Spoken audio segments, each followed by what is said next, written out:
عليكم هذه الحلقة 15 عن رمضان الحقيقي الذي صامه الأنبياء والصالحين من قبلهم.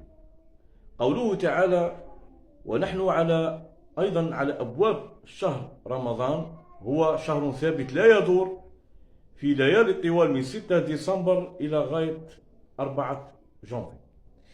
إذن قوله تعالى: إن عدة الشهور عند الله 12 شهرا في كتاب الله يوم خلق السماوات والأرض منها 4 حرم، 4 خاصة بالحج. إذن جعل الله لنا 12 شهرا كل سنة.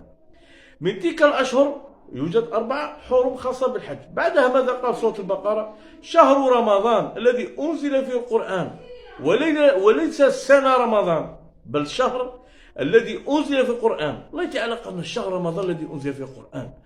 إذن أين ذلك الشهر الذي نزل في القرآن؟ انتظرونا للتوضيح بإذن الله تعالى. السلام عليكم.